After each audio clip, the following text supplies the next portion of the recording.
جامع مسجد میں عبید اللہ ابن زیاد کی تقریر۔ اگرچہ جناب مسلم ابن عقیل علیہ السلام کے چاہنے والوں کو متفرق ہوئے اور کنارہ کشی کی ہوئے تھوڑی دیر گزری تھی اور یہ ناقابل تصور حادثہ مختصر سی مدت میں رونما ہو گیا تھا، لیکن عبید اللہ ابن زیاد کو اس کا یقین نہیں تھا۔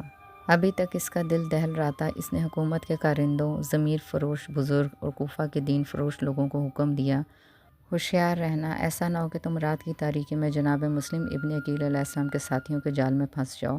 جب انہیں تلاش بے سار کے باوجود جناب مسلم ابن عقیل علیہ السلام کے ساتھیوں میں سے کوئی بھی نظر آیا تو انہوں نے عبید اللہ ابن زیاد کو یقین دلایا کہ آپ کا حربہ کامیاب ہو گیا ہے اور اب جناب مسلم ابن عقیل علیہ السلام تنہا آ گئے ہیں، لیکن کہیں روپوش ہو گئے ہیں۔ عبید اللہ ابن زیاد نے مزید اطمینان حاصل کرنے کے لیے ان سے کہا کہ لکڑیوں پر رسیاں باندھ کر شہر کی مسجد کے گوشہ گوشہ کو دیکھو۔ کارندوں نے ایسا ہی کیا مگر کسی کو نہ پایا۔ آخر کار عبید اللہ ابن زیاد کو یہ یقین ہو گیا کہ جناب مسلم ابن عقیل علیہ السلام کے چاہنے والے متفرق ہو گئے ہیں۔ اس نے کہا کہ مسجد کا دروازہ کھولا جائے۔ یہ مسجد دارالعمارہ سے تھوڑے ہی فاصلے پر واقع تھی۔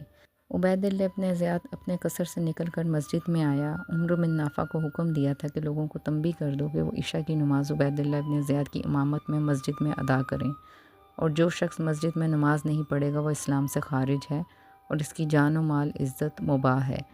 لوگ عبید اللہ ابن زیاد کی اقتداء میں نماز عشاء پڑھ لینے کے بعد منتظر تھے کہ وہ اپنے دل کی باتیں زبان پر لائیں اور ان کے مضطرب دلوں کو سکون بخشے۔ عبید اللہ ابن زیاد کے جس کو ابھی تک اپنی جان کی پڑی تھی، اس نے حکم دیا کہ نماز عشاء پڑھاتے وقت اس کے پیچھے نگہبان کھڑی کیے جائیں اور اسے جناب مسلم ابن عقیل علیہ السلام کے چاہنے والوں کے احتمالی حملوں سے بچایا جائے۔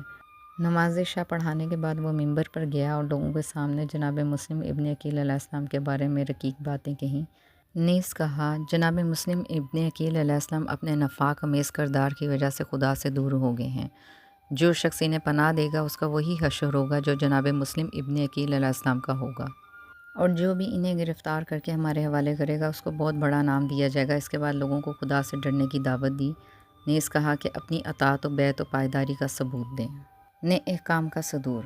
عبید اللہ ابن زیاد مسجد سے دارالعمارہ میں آیا اور حسین بن نمیر کو حکم دیا کہ اپنا تمام جاسوسوں سے شہر کی ناکہ بندی کر دو تاکہ جناب مسلم ابن عقیل علیہ السلام فرار نہ کر سکیں، اور یہ دھمکی دی کہ اگر تمہارے خون اشام جاسوسوں سے بچ کر جناب مسلم ابن عقیل علیہ السلام نکل گئے تو سخت سزا دی جائے گی، اور دیکھو کل پورے شہر کی تلاشی لے کر جناب مسلم ابن عقیل علیہ السلام کو گرفتار کرو اور دارالعمارہ میں حاضر کرو۔ حسین بن نمیر نے، جو کہ خود کو عبید اللہ ابن زیاد کی سزا سے محفوظ نہیں سمجھتا تھا، حسن کارکردگی دکھانے کے لیے حکم دیا کہ خفیہ فوج اور مطمئن جاسوسوں کو شہر کے راستوں پر معائن